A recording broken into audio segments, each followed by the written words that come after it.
Thanks, guys, for tuning in. Today we're going to be talking about Photoshop. This is my second Zoom session. This is week 6. So thanks for continuing to tune in if you've been watching these. I'll get right into it, though. Share my screen here. All right, sorry, I've got a couple different things in the way. How can I hide this, Sarah? Can't even see what I'm doing. There we go. There we go. Okay, so the first thing you got to be comfortable with is opening Photoshop, because if you're too intimidated to even open Photoshop, it's not good here. So there's really 2 ways you can go about it. I've already got it open. And so the first way you could do open this up is if you have the window open, you can hit New. And then if you kind of know what dimensions that you want to be working with, you can go ahead and type those into this new document window once that loads up here in a second. And so there's going to be some recents if you've had Photoshop open before. Otherwise, there's some other tabs that you can use up here to get you started. Typically, I'll make sure my units of measurement are in pixels, and then if I know where I'm gonna be posting whatever I'm gonna make, this example here would be if I were to post to Instagram, I would make it 1080 by 1080, and then this resolution that really matters more so when you're printing, but when you're doing it on a screen, it's not a huge deal. So anywhere from 72 to 300 is fine. Doesn't really matter. And then you go ahead and hit create, and then you've got your document there. And if you want to, I could have checked transparent background, which is what I usually have. I missed that there. But pretty much, I usually unlock my background layer because I never leave that locked. And then I can hit the wrong button here. So I can hit a new layer if I want a transparent layer. My old one there. Now I've got transparency here, and you can tell that I have a transparent layer because the background is like a checkerboard there. If you don't want to open up a document with a predetermined size, you can just open up an image. So I've got 2 things here. I've got a Photoshop document and an image. When I double-click this Photoshop document, it's going to open it up right into Photoshop, no problem. But if I've got this image, I can right-click it and then open with Photoshop, and that's going to open up the full-size image straight into Photoshop, so I wouldn't have adjusted any canvas size. If you open this up like I just did with this second image here, and then I want to change the canvas size that I'm working in, I can go to Image, Canvas Size, and then go ahead and change these to whatever I want that at. And then, so for example, if I wanted to make this a square, I can make that a square. And then all right, so I've got a couple images here. Both have their own kind of set of issues. So I'm really today I'm gonna be talking about how to, correct an image if something's wrong with it. Like this one's way too washed out, and this one is way too underexposed. There's tons of stuff you can do with Photoshop, like creatively. For today, I'm mostly just going to talk about kind of color correction and image correction. That also said, I do a lot of graphic work with Photoshop, which is adding shapes and text and stuff like that. I'll get into that a little bit, but most of today I'm going to be talking about just how to edit an image, because that's really the only Adobe app that lets you do that pixel by pixel. You could open up Illustrator or InDesign and use make graphics in those 2, but Photoshop specifically is made for editing photos. So that's what I'm going to talk about today. And so really today we're going to kind of live in this image and then this adjustment tab right here. And really these first 2, probably the first 2 little sections there. And I've got my workspace set up to where those are hidden. If you've got Photoshop open up right now, let me see if I can reset. Yeah, I'll reset my essentials. This is probably what yours looks like if you're opening up Photoshop for the first time. And everything I'm going to talk about is one of these adjustment layers, and they work a little bit differently. If I were to add an adjustment layer here, it would add another layer on top of the image I'm working with. But the way I typically do it is I'm going to, when I add one of these, it's going to apply this effect to the image. So I'm not creating two layers. I'm just keeping my original layer. And if you want to like have Photoshop remember what you're doing so you can go back and edit the settings that you're changing, you can make your layer a smart object. So initially, Photoshop's going to work with rasterized objects, which is the opposite of vector objects. A vector object works with, you know, anchor points, and it's using mathematics to kind of remember what shapes you're making. I can kind of demonstrate that here with my pen tool. I can create 2 points here, and that's going to be hard to see on your screens, I'm sure. But this is essentially a math equation to make that shape that I just made. While if I wanted to have a rasterized shape, I could use, you know, like my marquee tool or a quick selection tool and stuff like that. But that's not really what we're kind of after here today. Essentially, I'm just like Photoshop, an image is going to be rasterized, so it's whatever you do to the image is going to be destructive unless you make this into a photo or a smart object. And so if I right-click this, I can go to Convert to Smart Object. That way, any adjustment that I'm going to apply to this, it'll remember it. So let's say I want to make this brighter here. It'll remember that adjustment that I just made under the Smart Filters tab, and I can double click what I just did and edit it. While if this wasn't a smart object, that wouldn't happen. So if I wanted to revert back to a rasterized image, I could right click it and then go to Rasterize Layer. And then I'm going to duplicate so I don't lose my original there. And if I were to do the same thing, you'll see there's no option to go back and edit what I just did to that image. It's there. So that's why I duplicated that layer there. So I don't actually want that. But. All right, so I'm going to go ahead and make this a smart object. We'll try this a little bit. You can kind of see my computer's lagging a little bit. And that's probably because I'm working with a very large image here. If I wanted to speed up my productivity a little bit, I can make this image smaller. But we'll keep it full size and see how this goes. So you can tell this is a smart object because it's got this little guy here in the corner in the image thumbnail on the layer panel. And so we'll just kind of go down the line for these. Well, I'll skip a couple, but for these first two, I'll just kind of explain them a little bit and maybe say why you might want to use this. The first one, image or brightness and contrast. If you've worked with photos at all, that's probably pretty self-explanatory. If I wanted to bump up my brightness, I would go to the right. If I wanted to darken it, I could go to the left. The same is going to happen with contrast. If I wanted to add contrast, go to the right. To decrease contrast, go to the left. And so you can see when I decrease the contrast, it's kind of grayed over, which in this instance we don't want. And with this image, you know, brightness, and that looks better there, but with brightness and contrast, it's pretty, it's not the most advanced tool you could use. So typically I stay away from it unless I'm just making a really slight adjustment, like I wanted to go, you know, adjust my brightness by 10 or something like that. And actually that goes with most things. If I'm adjusting something, I try to keep my adjustment as small as possible because the larger you make an adjustment, the more unnatural it's going to look like. So if you've got a bunch of adjustments going on, you can tell that the photo might be edited and it might look fake a little bit, which isn't really what you're after here. But the levels, this is something I would do to this image. Since it's kind of washed out, this image was taken at State Track where it was raining this past year, and so everything's kind of washed out and gray. And when I open up my levels, this shows me a histogram of, which is essentially just like what information is being used in this image. And you can see here on the left side, what levels does is you can set a black point and a white point. And so that's what you would do with these eyedroppers. I'm just going to use these sliders here, but essentially the eyedropper is going to do the same thing. Let's see if that did anything, maybe not.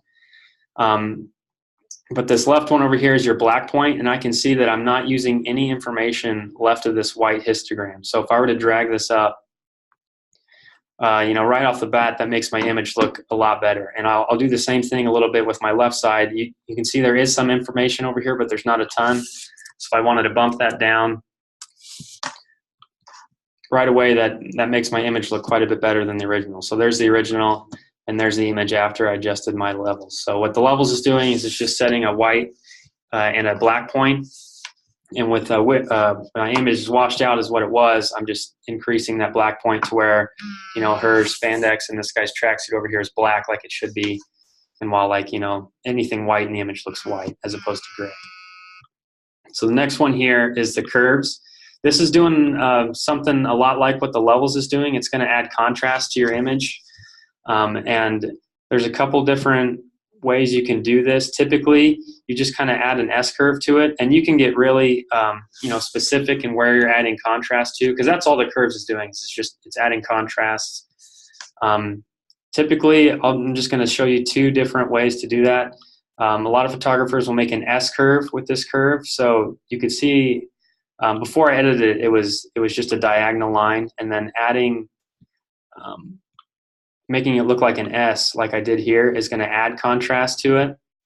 While if I made an inverted S-curve, that's going to decrease contrast. And so those are two things that you can use. This is really specific. So like brightness and contrast was like really basic, and then levels is like a medium, you know, to advanced, and then a curves is adding like really advanced contrast in different spots of your image. But I mean, typically if you want more contrast, just make that S-curve. If you want less contrast, you can make an inverted S-curve.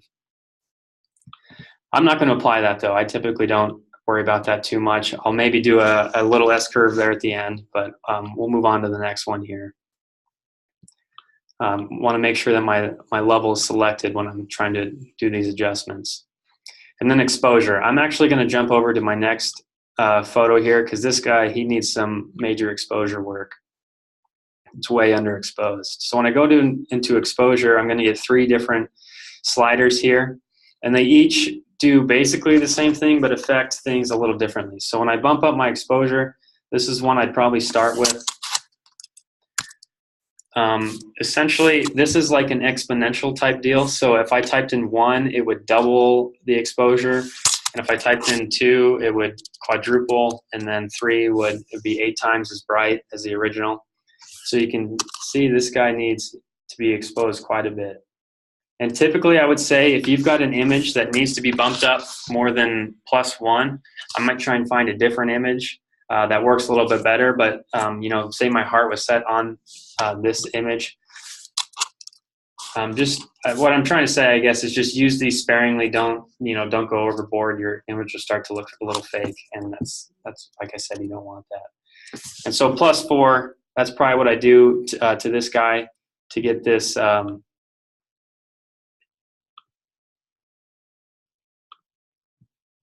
To get this to look proper here. Let me move my decimal back. You can kind of see the highlights are blown out, so the whites, you know, there's not a real, it's not an attractive, you know, gradation there, whatever you want to say. But that's okay, because I guess my heart's really set on this image and I want to use it, so that's what I'm going to do. And so exposure really affects the highlights of the image. So the brightest parts of the image, it's going to boost those quite a bit more. Offset here is going to do the same thing for the darker parts of the image. And it's really kind of making that gray and hazy, which isn't what I want. I typically don't mess with that. And then gamma correction is going to work with the midtones. And so if, you know, the midtones, which are in between your highlights and your shadows, are kind of too underexposed, you can mess with this slider here. And I might actually kind of like that. Is that normal? 1 might be normal on that one. I think 1 is the midpoint there. So I'm actually just going to leave that one alone. So you can see there, it took a while to apply that just because my image is so big. And I didn't make that a smart object, so I'm not going to be able to undo that, but that's okay. We're going to bump back onto this one here and continue going down the line. Vibrance, I'm sure you guys have heard of saturation. And when you apply a vibrance filter here, you're going to be able to adjust your vibrance and your saturation. Saturation is just adding color, you know, across the board to every color on the image. I typically don't do a ton of saturation, but what vibrance will do is it'll add color to any muted color. So if a color is like too dull or something like that, adding vibrance will kind of boost those colors while keeping the saturated colors, leaving those alone. And so sometimes I might add vibrance here, and you can see it's not making as big an effect as saturation did on the image. which is something I like. So I might bump the vibrance up for this example like that.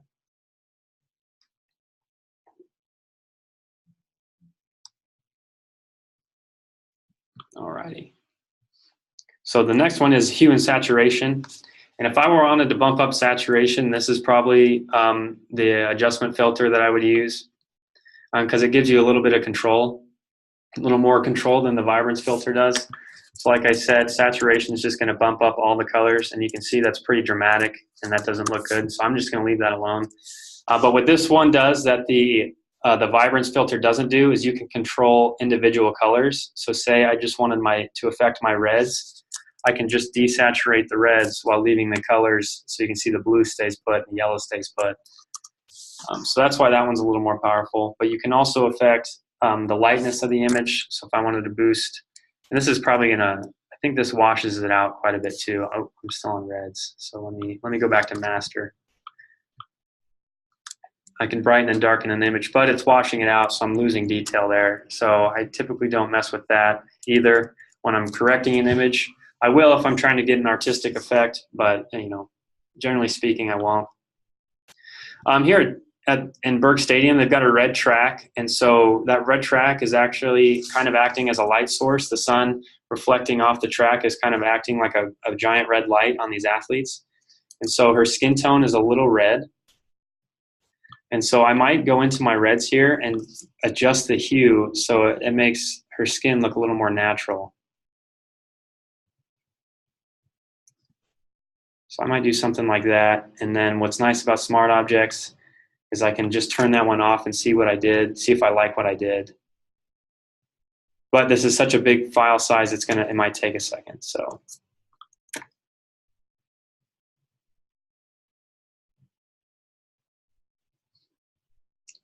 Yeah, I just turned it on and off once, and for the most part, I like it. I might go back in and continue to adjust it if I were planning on posting this, but just for demonstration purposes, I'll keep going here. So color balance, just like when I was looking at my levels, I was adding contrast between black and white.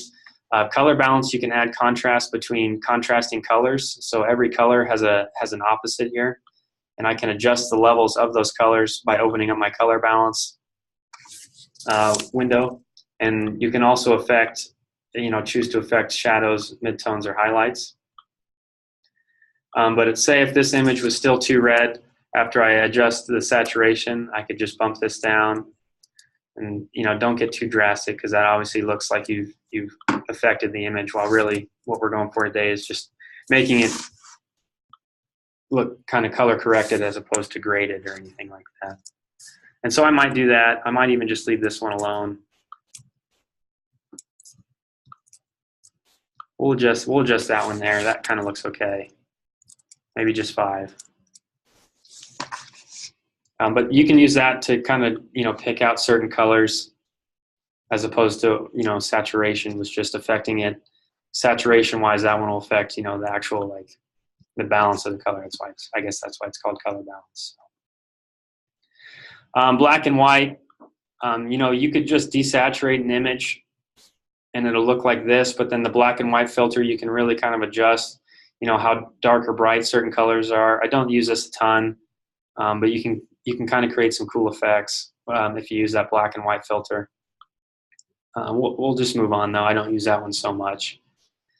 And I think that's pretty much it for those first two. I'll show you shadows and highlights too. I might jump over to this other image and see if it works better on this one. I'll use the shadows and highlight adjustment if the lighting isn't real great in the image.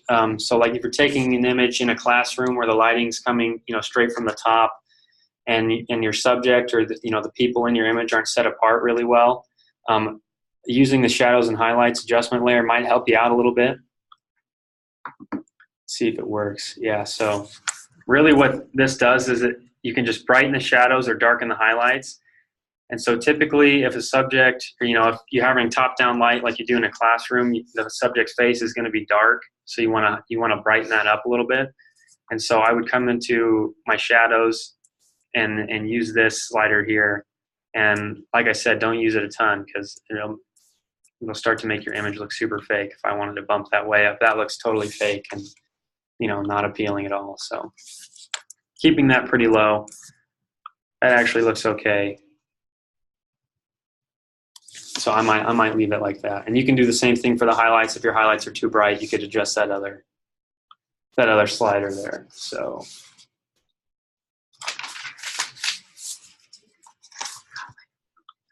okay. If you're just trying to make, if you've got an image that you need to make a bunch of those adjustments on, but you don't have a ton of time, if you're familiar with shooting in a raw photo as opposed to a JPEG, which is a compressed file, you can actually apply Adobe Camera Raw filter to just a JPEG. And so if I go over to filter, I can see here that a Camera Raw filter is there. And so if I click that, it'll open up the Camera Raw filter. Sorry, it'll take a second here. And it'll have your image, and then over here, it'll have all your sliders, and you'll notice that there's a lot of the stuff that we've already talked about right here, but they're not quite as, you can't get as pinpoint accurate as you could with those individual filters. But if you're short on time, this is a great tool, because right here I can just edit my exposure a little bit like I did with this image. That's a little too much. I can add contrast. I can, you know, adjust the brightness and darkness of my highlights and shadows, which was that last filter I talked about. You can darken or brighten your whites. So if your whites are looking a little gray, or if your blacks are looking a little gray. And then clarity is adding contrast. It's just another form of contrast. You kind of have to play around with it to see if you like the effect it puts on your image. It actually kind of adds some sharpness to it. So if I were to bump that up, that image is getting sharper. While if I bump that down, it's smoothing it out a little bit. And then vibrance and saturation, like we talked about too already. So that's a great one to use if you're short on time and you're going to adjust a bunch of different things that we already talked about. Typically too, if I've got an image, I'll probably sharpen it a little bit to make sure it's tack sharp. And to do that, that's also in the filters tab up here. There's a number, and you can also blur an image too. Let's say if this image was to be background and you wanted to layer text over top, but it was too distracting, you could use a blur.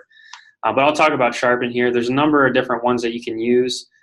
Typically, I'll stick to this unsharp mask. I'm not exactly sure why it's called that, or what makes it different from any of the others. But this is one that I was shown when I was in college, and so I've kind of stick to it because I like the way it kind of works. And I don't typically, this is what they're set at when I open it, and I typically don't change these a ton. If you were to bump this up, it's going to make the image look sharper. But I'll typically just leave this at 50, have my radius anywhere between 1 and 5, and hit OK. And we'll see here if you can see this little window. Let me zoom out and find her face. We'll see if we can see a bunch of adjustment here. So that's with the totally almost off. And the higher I bump that up, you can see it's adding some contrast to it, which is making the image look sharper. And so you don't get carried away because it'll look pretty fake. And it'll take forever to load, apparently. But yeah, like I said, leave that in any, depending on how big your image is, that'll affect it too. Anywhere between 1 and 5 should be plenty. If you're adding more than that, your image is probably out of focus to start with. You might want to look for a different image to use. All right, and so here in a sec, I'll show you how to export it. But before I do that, I'm just going to turn off all these filters that I applied. And you can see that I made quite a few adjustments, but the image is looking way better than what it was originally. So that was the original image taken from the camera body itself. And then after I applied all those filters to it, my image looks a lot better. The contrast looks right. The colors look better. And this is an image that I would be comfortable posting on Instagram or wherever you wanted to post this to. And so if you noticed, when I opened up that very first untitled document over here, I opened it up 1080 by 1080, which is the file size you'll want if you are posting something to Instagram. But what I've got here, I don't know if you remember, but when I adjusted the canvas size, I've got this at 4,000 by 4,000, which is huge. It's way too big to post online. It'll take forever to load, and you don't want that. So if I were to just file save as a JPEG, let's say, it's going to keep that 4,000 by 4,000 dimensions, but that's not really what I want. I want to shrink that.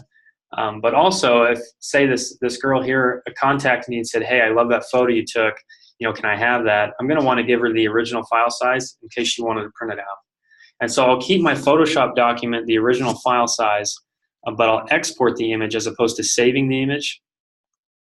And that way I can export it as a specific dimensions that the web will be more comfortable with. And so when I export for web here, this will pop up for a second. You'll get your spinning wheel of death that nobody likes. But after it kind of loads here in a sec, it should have windows where I can adjust. I can scale down the image here. So as you can see, this is full size 100%. But what I really want, and if these are locked, yep, I just want this 1080 by 1080. So I'll type that in, hit enter, it'll resize my image. And then when I hit save, I can actually save it as a JPEG. Then when I hit save, it'll keep it'll use the dimensions that I specified for it. So her name's Brittany, so I'll name this Brittany here. And that image file size is going to be a lot smaller than what it was if I were just to hit file save as. So that's pretty much it for Photoshop 101. If you've got some more questions or anything, feel free to email me or contact me if you guys are on Slack or anything like that. And I'll try and make a document. I had a document last week for my Zoom session last week. I'll try and make a document with some of the stuff I talked about. I've just got it written down here on a notepad. But I'll try and make something up, re-explaining what I talked about today so you guys can kind of reference that if you've just got a quick question, and if you've got something more in depth, then you guys can email me or something like that. But yeah, my challenge is if you've got an image like this track one that you wouldn't feel comfortable posting with because it doesn't look that great, I would pull it in and use these adjustment layers that I talked about today and get it to the point where you are comfortable posting it or sharing it. And if you guys don't have a bad image, trust me, I've got plenty. So just contact me and I'll forward you one of those so you can use. But it's a lot more fun to do something that you've taken and that you can feel some ownership to after you edit it. So hopefully you've got a bad image. That's kind of a weird thing to say, but hopefully you've got an image that you can use, for example, to use as an example. And if you don't, I can send you one. So yeah, open up an image and apply some of these adjustment layers. You're going to have to experiment a little bit before you kind of really understand what's going on. But use an image and edit it. And I won't say you have to post it. Maybe it's too far gone to where you're not comfortable posting it. But just edit it to practice. And if you don't have a bad image, hit me up. I've got plenty. So that's pretty much it, guys. Thanks. Like I said, I'll try and get that document. Yeah, I guess while we're here, do you guys have any questions for me specifically? Most of you guys are muted. Marcus shaking his head. No, Marcus is also a Photoshop guru, so hopefully I explained things all right.